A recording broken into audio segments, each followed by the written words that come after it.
afternoon and welcome, ladies and gentlemen, to the next session at the Digitalisation Hub of this year's European Research and Innovation Days. My name is János Stilker. I am a journalist and I work as a correspondent for Politico, where I'm responsible for our coverage about artificial intelligence. And I am very happy to be moderating the next panel, which is looking at AI ethics, or looking at ethics and artificial intelligence in medical research, and in which we are asking the question today, can we have it all? In these days that we live in, AI in medicine and healthcare is certainly a timely topic. And I am happy that we have three well-versed panelists to give us an update on where we stand. So without further ado, let me introduce the three of them to you. Please join me in welcoming Gry Hesselbalch, who is the co-founder of the, wait for it, Think, Do, Tank, dataethics.eu. And she is also a member of the European Commission's high-level expert group on AI. She seems to be disconnected at the moment, but I promise she will be there in a second. Also with us is Nikki Hexter, who is the technical and business development lead in healthcare and life sciences at IBM Watson Health. And last, but certainly not least, Siobhan O'Sullivan, who is a bioethicist and also the vice chair of the European Group on Ethics in Science and New Technology. It is great to have you all with us today, and I'll get back to you in a second. But before that, two more things. First, some housekeeping. There will be an opportunity for the audience to ask questions later. And if you'd like to do that, if you'd like to ask questions, please do so using Slido. We will have colleagues who will receive your questions and then pass them on to us. And secondly, before we start the actual panel, I would like to give the virtual floor to one of our hosts here at the European Research and Innovation Days. It's someone who needs no introduction at all. Please welcome Jean-Éric Paquet, the Commission's Director General for Research and Innovation. Jean-Éric, the floor is all yours. János, thank you very much. Good afternoon, everyone. Siobhan, hello. Gry, Dexter, it's a pleasure to say a few words before you kick off. I will not try to add much in the substance. There are only two messages really which I would like to put with you before you get going, so that you might reflect on them. I mean, the first one is that on the side of the Commission, we are, of course, prioritizing work and research on AI-based solution across the entire Horizon Europe program. We very much believe that AI tools will allow us to make a deep difference, of course, in our digital transformation, but very much also to deal with a number of other challenges which research and innovation deals with and provides knowledge and solution. And I'm thinking particularly of the Green Deal and a number of other challenges to be addressed in Horizon Europe. Health being, of course, the subject of your discussions today. Yesterday, we had Executive Vice President Frans Timmermans in the Research and Innovation Days, and I was part of the session. And he told us that he firmly believes that AI is one of the key instruments which will help Europe and the world move in this Green Deal transformation. But he also added that these AI instruments need to be accessible to all citizens. So the entry level, if you want, of the technology must be very carefully considered to ensure that everyone can indeed benefit it. And with that, I think we are straight into the dilemma. Can we have it all, János, which applies to your panel this afternoon? And here my second message for you is to reconfirm what Siobhan knows and deals with, that we want to ensure that AI-supported research is based on the principle of AI by design, to ensure that whenever you will deal with AI research, there will be provisions made in the work program, in our evaluation, and then, of course, in the delivery of the project, that ethics are at the heart of the AI development. This is not an afterthought. This needs to be at the design level. We've done that in many other technologies, so that's not something which is difficult per se. It does not need to be red tape, but it does need to drive your research so that you are ethical by design.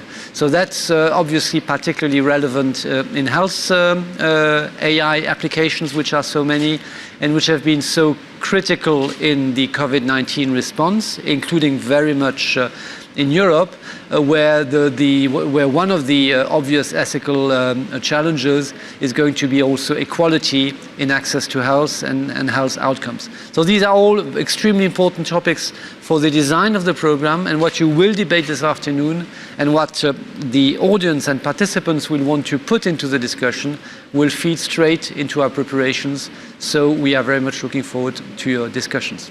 János, thank you very much, and back to you. Thank you very much, Jean-Éric Paquet. You said it's important to have provisions in place to make sure that ethics is at the heart of development and use of AI. And that throws us right into our discussion and brings me to the first question that I'd like to ask each of our panelists.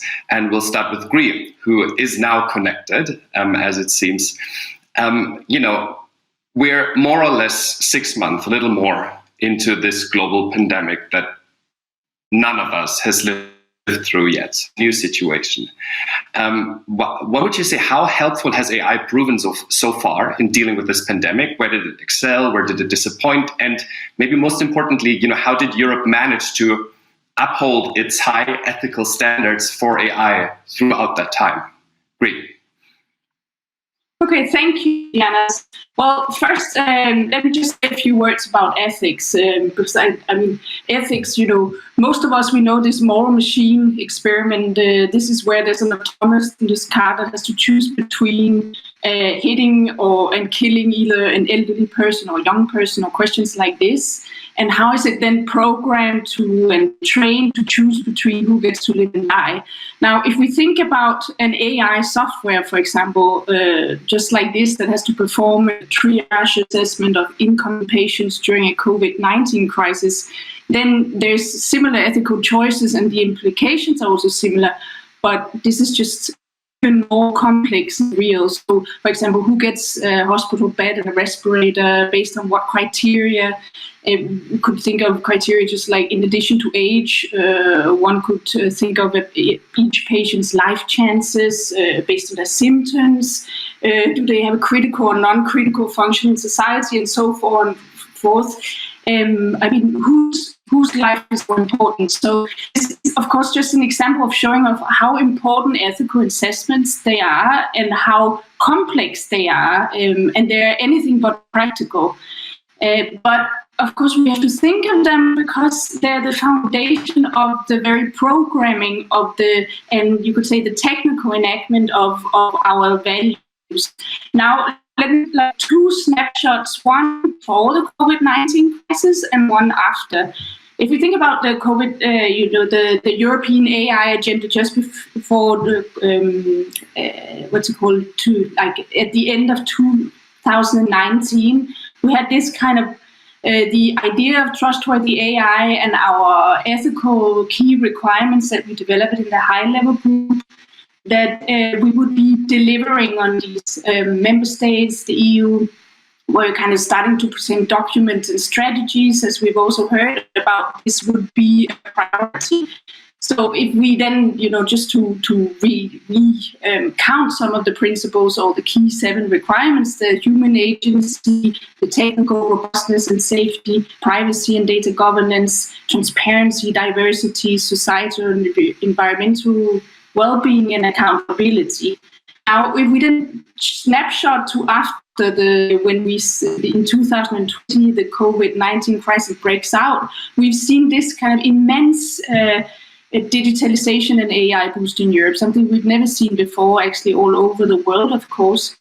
And often with reduced time or sometimes even no time for real trials and the ethical procedures that we normally have in place to ensure that all these kind of ethical questions we have and social implications are addressed. And things like telemedicine with remote consultation of patients, contact tracing, all kinds of different kinds of database algorithms to support diagnosis and epidemiological studies, personalized medicine, care robots, and all these things are things that, of course, can be helpful, but they need, of course, this ethical procedure. So if we look at how did Europe then deliver on these key ethical requirements, now I only have time to mention one, but if we think about privacy and data governance, I mean, the very introduction of AI is always, an ethical problem, at least a data ethical problem to solve. So it relies on big data analysis. And what we've seen during the COVID-19 crisis is this acceleration of AI and big data, and also connected with tracking of personal data. So this is more general than only healthcare, but drone surveillance, analysis of personal data, contact tracing, personalized medicine, location tracking, biometric bracelets. We've even heard about facial recognition and crowd behavioral analysis, just to mention a few. And these are, of course, things that we wouldn't have accepted without question in 2019, to think about, just to go back to the last snapshot. And if we look at, if we consider, also the headline of one thing that was a big strategic point in the AI agenda before was this idea about data sovereignty. Think about the struggle between European member states and the Google-Apple idea regarding key information infrastructure components and national contact tracing apps. And also generally all these devices that we're using now, they are generally all most on our American platforms. So we also had, moments where the end-to-end encryption was being questioned and sending unauthorized data to Facebook by Zoom, for example. So to conclude, I sometimes think that this very intense focus on AI ethics, it makes it sound like ethics assessments and procedures are something very new, and something that we could derogate from during crises and emergencies. But of course, it's not. We already have, as we just heard, rigorous ethical standards in Europe. Horizon 2020 has ethics appraisals ahead. The Helsinki Declaration, the Bioethics Convention, just to mention a few. And so just to answer your question, Janice, how did we do? I think we did okay, better than China, better than the US maybe. But in many areas, we are still falling short of this kind of ethical social impact assessment that goes beyond just thinking about the technical consideration. And one thing I do worry is that once this is over, we won't be able to roll things back. So we have to think about everything we choose right now. It's something we'll have to do with tomorrow also. So thank you. Thank you very much, Brie. We did okay, you said. Let me pass on the question to Nikki Hexter from IBM Watson Health. Nikki, what's your assessment? Yes, thank you. Good afternoon, everybody. I saw a couple of things. Of course, we are an ICT company, and we are directly connected, of course, to healthcare and life sciences companies, trying to help them. But this COVID has expedited a couple of things and made things possible that we did not see before. And of course, it has to do with AI, and I think we were one of the first that foresaw already in May 2018 that we should ground everything we do in AI on ethical principles, which is trust and transparency, and sometimes we call AI augmented human intelligence rather than artificial intelligence. And there are more of those things. And still what we did and are doing is still grounded in those principles. But what we saw, for instance, was that technology companies suddenly came together while being rivals in the past. And I'm talking here about big companies like Google or HP, Amazon, Microsoft. And they provided within a consortium compute power, because high performance computing is essential in these times, also from a human rights and perspective or impact on society. Because with those large computers, you can, for instance, figure out quickly the protein structure of the virus and take measures. Or maybe in search of vaccinations, you need those calculating systems. So it's more an in silico than an in vitro experiment. But also calculating big risk models worldwide, population health. You also need those systems for that. So the fun thing is that this brought together companies that normally say, okay, we are competition to each other, but now let's put our hands together and try to crack this node. So that's one I saw. Another one was that we were able to roll out very quickly a chatbot technology, informing citizens about the disease, giving them governmental assistance or inquiries to their payer provider.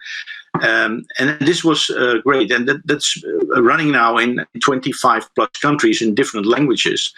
And I think this is also a form of ethical behavior, that you apply technology on behalf of humans. And this has to do with human rights and also transparency, that everybody knows what this disease is about and how they could cope with it.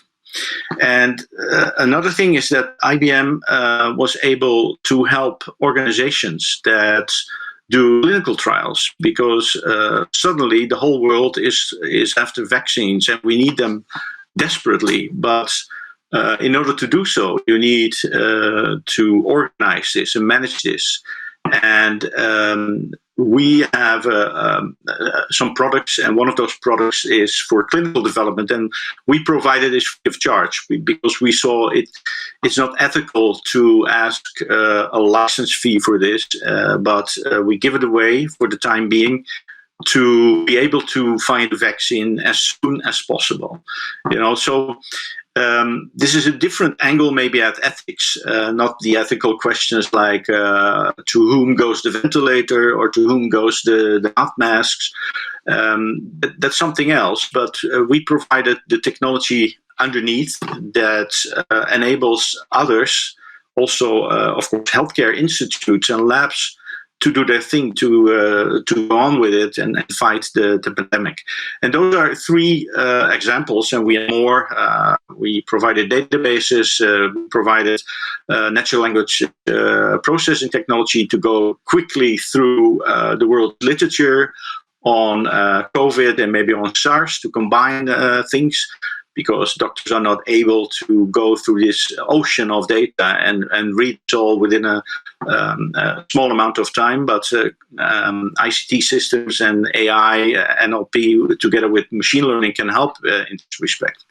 So that's what I saw, what was happening. So, and it's still going on. Thank you very much, Nikki Hexter, for those insights into the work at IBM and how you sort of contributed to the fight against this pandemic. So last but not least, let me ask my initial question to Siobhan O'Sullivan. What's your assessment? How did Europe do with sticking to its ethical standards for AI throughout this pandemic? Thanks, Janos. I actually think we did quite well. And I think that the reason that we did quite well is because we had a lot of the thinking done before the pandemic actually hit. So the fact that we had managed through a process during the last number of years within the European Union to actually articulate what our values were and what the underlying principles, values and ethical standards should be for AI, I think really paid off during the pandemic. So I think we have some of the things that Gree has talked about, and Nikki indeed, in terms of using AI to really assist us in some of the clinical research that we've been doing, looking at suitable candidates, both for vaccines and antivirals, even looking at existing drugs and seeing if they can actually help. So a lot of that research had to be accelerated, but what is absolutely key is that without the trust and transparency being there, there will be no support by European populations. Even if we get a vaccine and people start to be worried about the fact that it's being fast-tracked and don't have trust in the process, that is going to mean that we're going to have a lot of vaccine hesitancy, and therefore all the good work will be for nothing in any case. I thought it was really interesting, some of the discussion that we had around things like tracing apps in Europe. So while the rest of the world had a very active discussion about the need for tracing apps and for everybody to download it, I think what you really saw was some of those values that have been articulated and are at the core of European policy on AI. And things like autonomy, things like upholding individual rights, human dignity, fairness, transparency, those were all very core and central to the discussions around tracing apps, which I found really very heartening. One thing which I think is interesting, and certainly something that I've been reflecting on a lot during this pandemic, is that while we've had a huge amount of discussion in respect of AI, and especially within the healthcare sphere, on how we're going to successfully integrate AI into our healthcare systems, what we've had a lot less discussion around is the impact of AI in the actual therapeutic relationship. So I think it's really interesting when we talk about all the various human rights that need to be upheld in the AI context. There was some discussion a number of years ago about introducing a new human right, which was the right to meaningful human contact. And that basically really recognized that human contact is one of those fundamental aspects of care. And so I think when we talk about AI in healthcare, something we really need to discuss is what we mean by care, actually.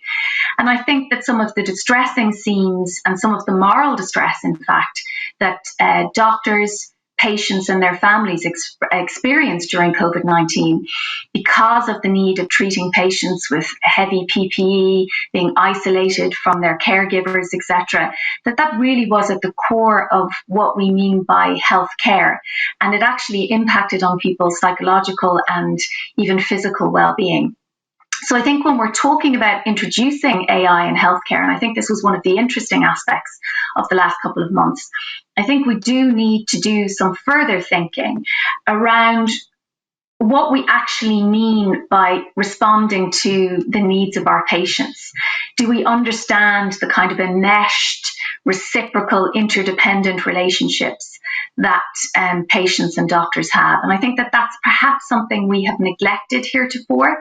And I think, we have to understand that that relationship is very core and central to our healthcare systems, and that if we're introducing this third party into the therapeutic relationship, AI, we need to have a careful calibration of the role that everybody plays so that we don't have the ethics of care being violated. Thank you very much. Those are fascinating insights. And this actually brings us exactly to the follow-up question that I meant to ask after hearing all your assessments. And before I ask it, let me just quickly remind our audience that there will be an opportunity for them to ask questions later. So if you'd like to do so, feel free to submit them now using Slido.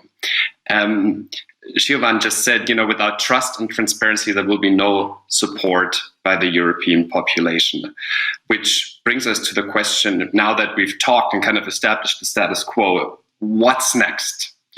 Where do you see potential for AI to tackle this current pandemic, but also pandemics in the future? But also, what would you say is important now for Europe as a continent and as a society to do to make sure AI is deployed in a way that is ethically okay and in line with the values that we have here? Gree, up to you. Yeah,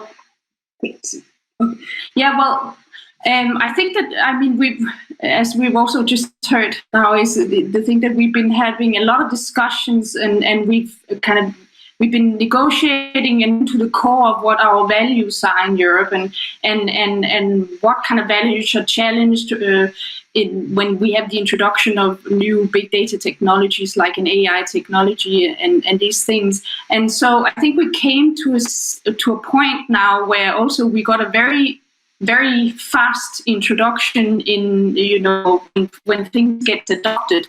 And we have to think of ethics as more than just these normative frameworks and these principles, but something that that becomes part of our culture and the way we do things. So the way we build the technology, the way students are educated at the university, the way in which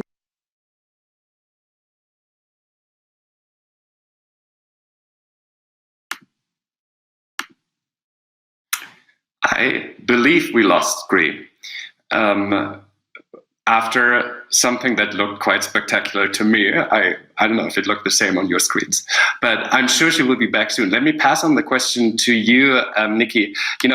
Gree actually just said before she disappeared, we have to think of ethics as more than just normative frameworks. We have to really, implement them in applications. What do you, for example, at IBM Watson Health do in order to do that? And what's next? What are your next steps? Yeah, well, one of the things we are doing is, of course, sitting in commissions where we have the discussions for Europe, for instance, but also worldwide. So you probably know that we are a member of the ALTAI, the Assessment of Trustworthy AI, but also in COSIR, we are actively participating in discussions around ethics and AI. But I think that we, as an ICT provider, we are enabling the data science teams with tools that enable them to design those applications with ethics and also security by design. So, as you know, it's not only data scientists that we will provide or a data engineer, but we have doctors and care professionals that are participating and know about the medical ethical side of things. And if you can or support their work, for instance, with fact sheets. So how does this AI application behave? What kind of choices did you make? That all helps to make it much more transparent and also declare the ethical choices. So that's how we will work on this. And we are having a couple of principles like accountability and value alignment. And the second one, value alignment, is very important, of course, because an AI application should live up to the golden clinical standard and also the golden clinical ethical standard. So the value alignment is something that we work with doctors. I mean, what we did in the past, we made these applications where we included right from the start, and I'm now talking about 2011, so already 9 years ago, doctors that helped us training the system, but also evaluating the outcome. And that's what we mean about value alignment, that it should represent the norms and values, both for doctors and patients, of course, because also the doctors have a say here.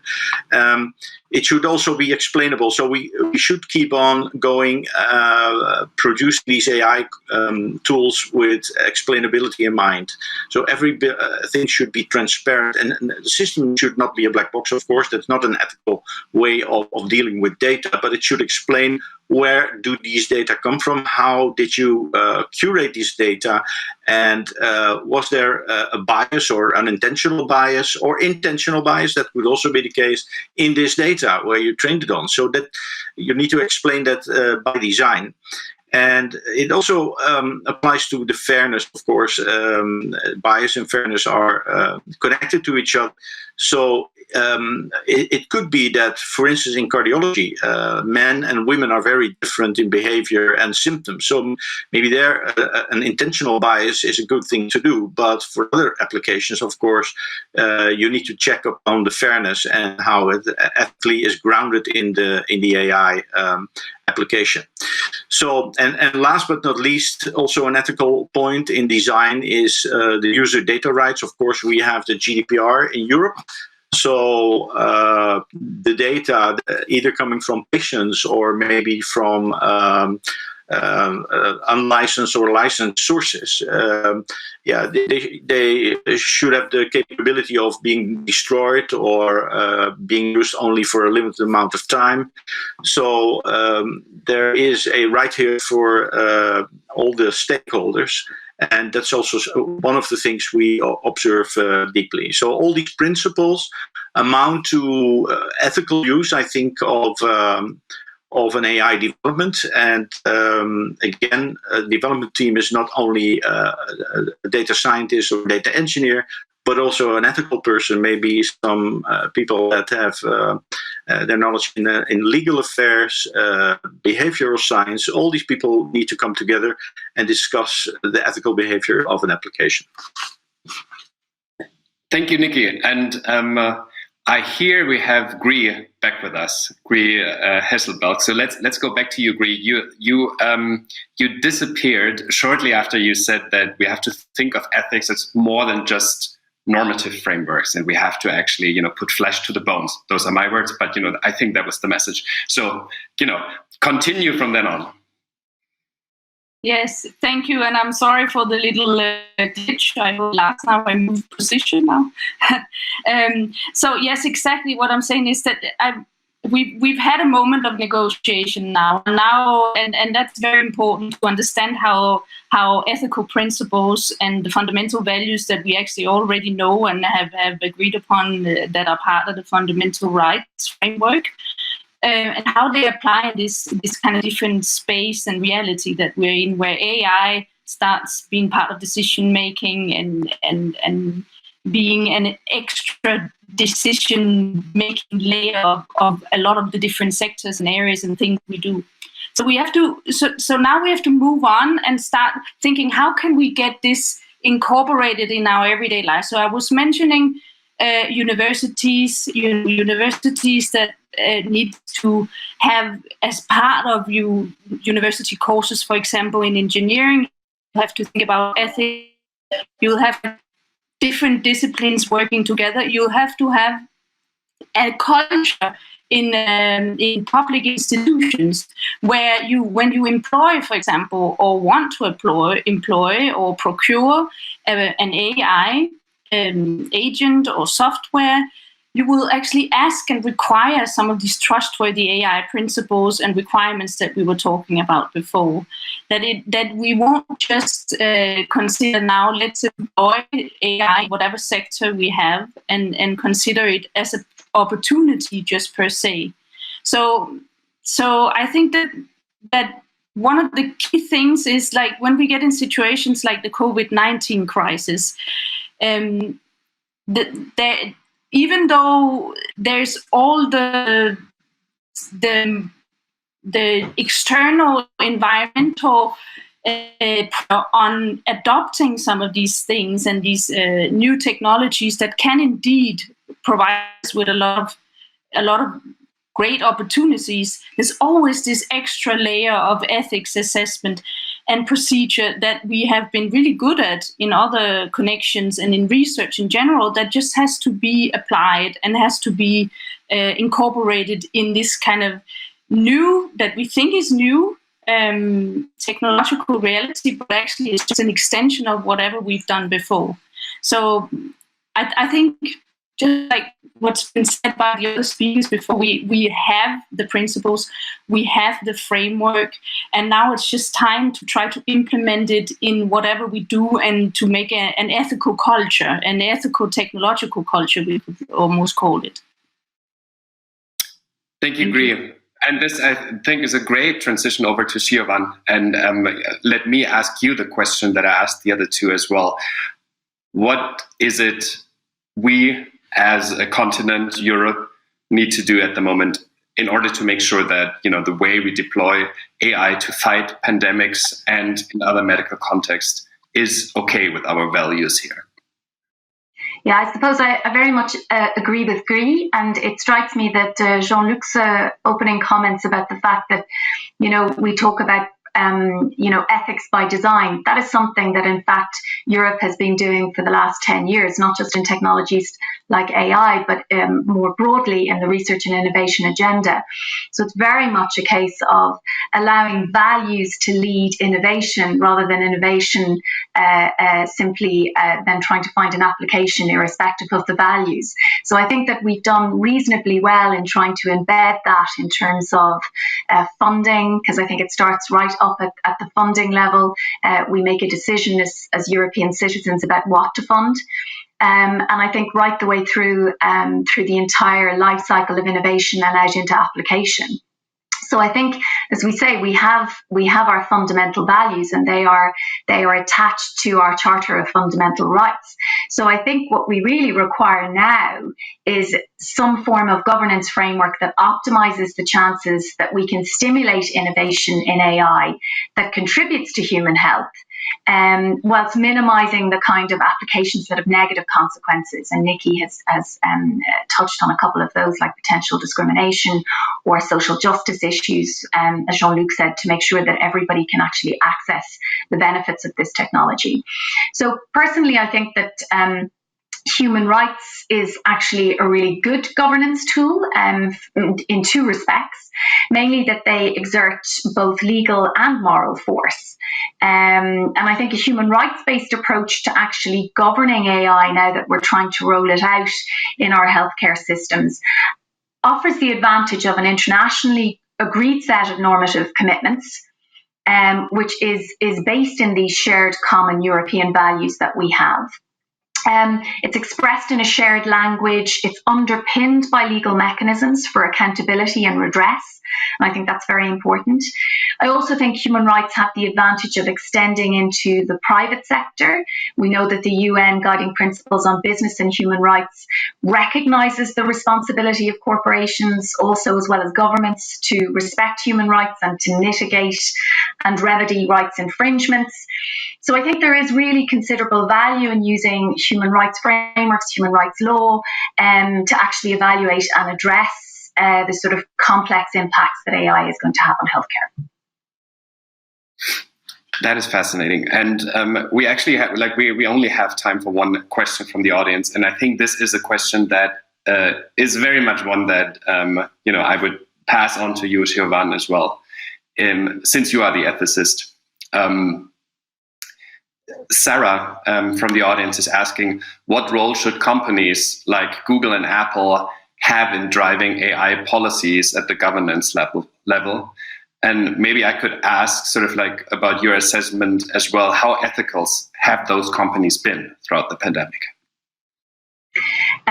So good afternoon, Sarah, and thank you for the fascinating question. I think that's something that we ethicists have given a lot of thought to, because the reality is that most of our technology and innovation is going to be a partnership process.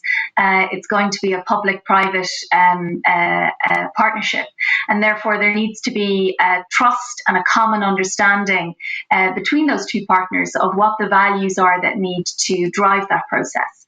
And I think that that's really important, that everybody understands, first of all, what those values are, what the rules of engagement are, and that we all stick to them. And I think, as I say, that's why the human rights framework particularly appeals to me. I think that the role of companies is valuable, and certainly it's been interesting the way that the private sector has stepped up during this pandemic to actually assist governments. For example, we're looking at Google and Apple in terms of contact tracing apps, but it's been clear that the rules of engagement have been around the fundamental principles that were already established. So when we talked about designing contact tracing apps, it had to be done very cognizant of data protection requirements, decentralized databases, no retention of unnecessary data, etc. So I think it's about ensuring, I think it is a partnership. I think it's important that both members are represented. I think it's just important that we all agree on the rules and agree on the values that we're all trying to maintain, and that we need to hold each other accountable for those. And I think that's extremely important as well.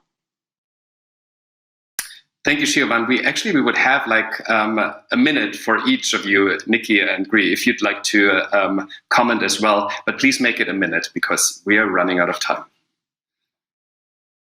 Okay, we are in a business-to-business and not a business-to-consumer technology, but I agree with Siobhan that accountability is key here. So we should all comply with the same insights in ethics, and it's difficult in Europe because ethics means something different from country to country. So we also need to learn that how that works across cultures, across countries.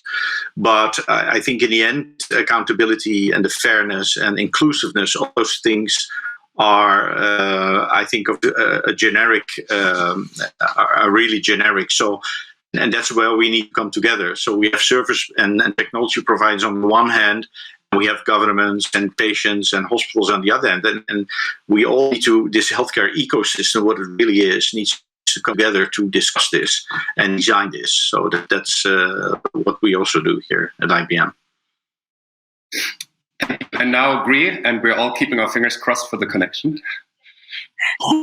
Yeah, well, I think one thing that is really, really important now that I mentioned before also about, which this question about contact tracing and Google and Apple, the whole debate about that made me think of, is that one thing we also have to consider is the kind of power distributions and power relations that are kind of exacerbated by these technological environments where, and in particular, I think that there wasn't an issue in terms of the relation between big tech companies, and particularly Europe, and the kind of power relations between where someone was showing some muscles in terms of who's in charge of the information infrastructure. And I think that's, it's an important point to consider when we talk about ethics, that we don't think about it as just these kind of neutral values, but it's also a question about who has access to data, who gets power through data, and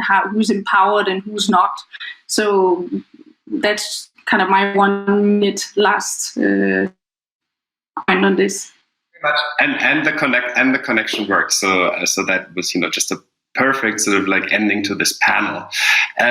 We started it by asking, how did Europe do? And if I may summarize, the kind of like what I heard from you is like, we didn't do so bad, but that doesn't mean we can become complacent, and it will still require quite a lot of work in the future. This was incredibly interesting. I'd like to finish on one note. I do write a newsletter for Politico called AI Decoded. And for that newsletter, I interview key decision makers, thinkers in the AI world. And a while ago, one of my interviewees brought up an analogy. He said that today, when it comes to AI, he's often reminded of Jurassic Park, the movie from the 1990s. There's a character in there, played by Jeff Goldblum, who's a chaos theory expert. And in this one famous scene, you see him talking to the owner of Jurassic Park, that amusement park where they used prehistoric DNA to bring dinosaurs back to life.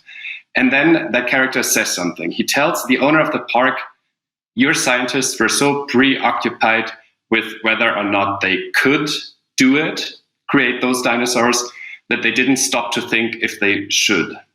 So I think, this is a good reminder to sometimes stop and think.